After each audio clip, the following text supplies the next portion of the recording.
السلام عليكم ورحمة الله وبركاته.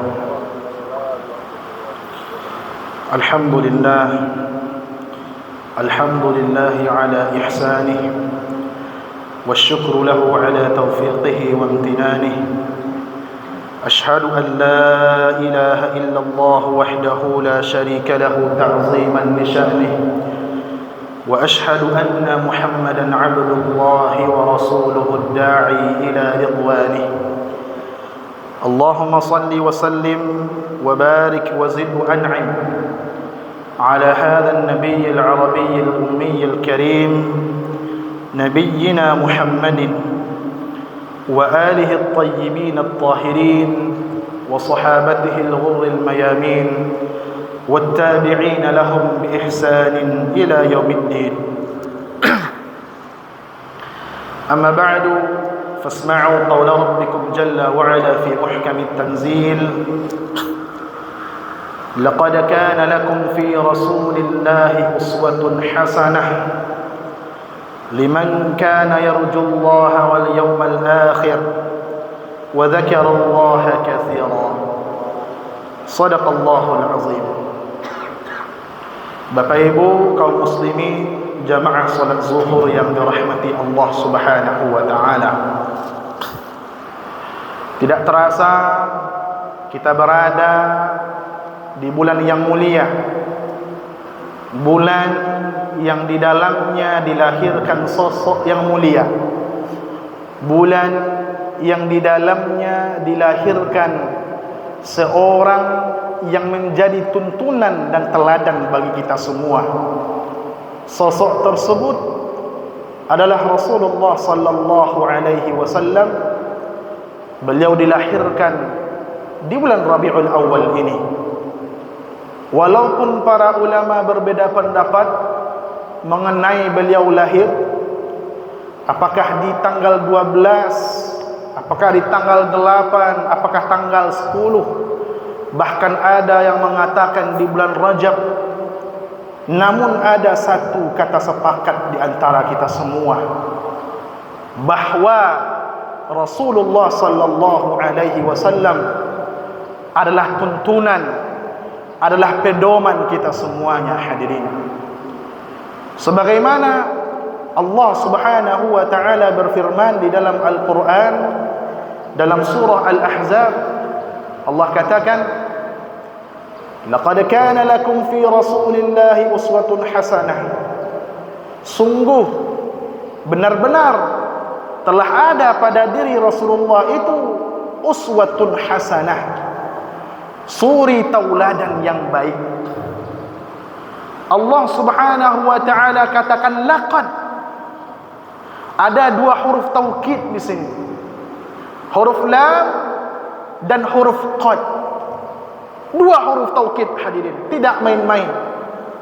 Allah Subhanahu wa taala bisa saja mengatakan kana fi rasulillahi uswatun hasanah, tetapi Allah katakan, Allah awali ayat ini dengan dua huruf taukid. Laqad kana lakum fi rasulillah, sungguh benar-benar. Kata para ulama, salah satunya yang dikatakan oleh Al-Imam Ibnu Ashur rahimahullahu ta'ala, beliau mengatakan kurang lebih begini: mengapa Allah Subhanahu wa ta'ala memulai ayat ini dengan dua huruf taukid? Sesungguhnya Allah Subhanahu wa ta'ala di dalam ayat tersebut sedang memberikan peringatan kepada kita semua. Secara umum Allah sedang memberikan peringatan kepada kita semua bahwa benar-benar pada diri Rasulullah itu ada suri tauladan yang baik. Mencontoh Rasulullah sallallahu alaihi wasallam, mengikuti Rasulullah sallallahu alaihi wasallam, al-ittiba' lirrasul sallallahu alaihi wasallam. Ya. Ini yang Allah inginkan. Ya. Kaum muslimin jamaah salat zuhur yang dirahmati Allah Subhanahu wa taala. Lalu Allah mengatakan fi rasulillahi, ada kata fi di sana. Mengapa menggunakan kata fi? Mengapa tidak dihilangkan saja? Ya. Inilah yang dibahas oleh ulama-ulama tafsir.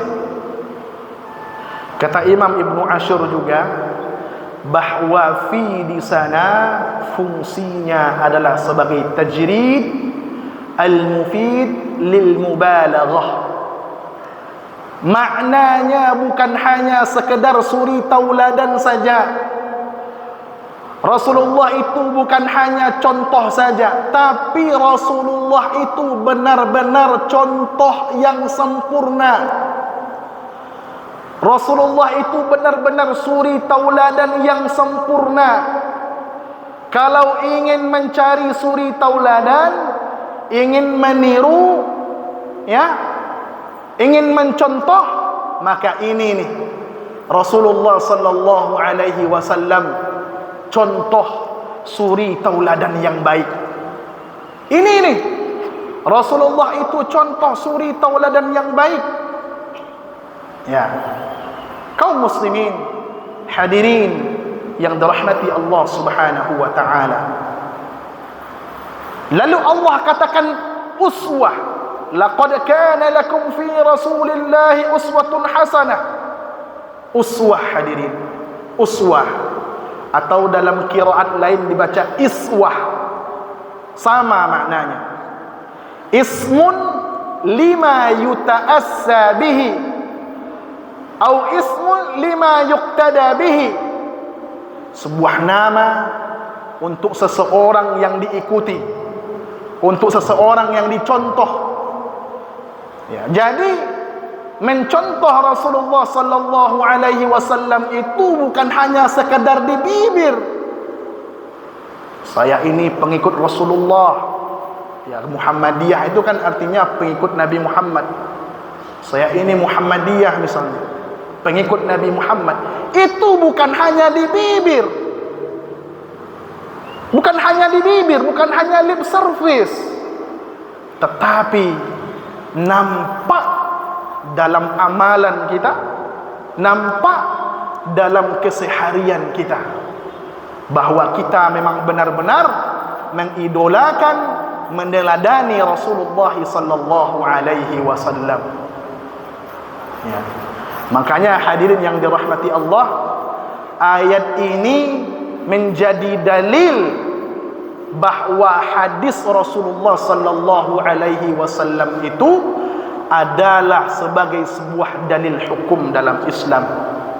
Kita tidak bisa berpegang hanya kepada Al-Quran saja.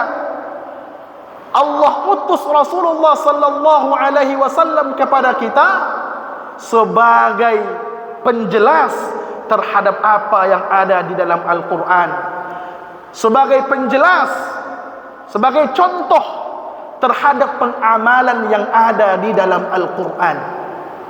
Bagaimana tidak hadirin? Rasulullah itu saja akhlaknya, kata Aisyah, akhlaknya Al-Quran.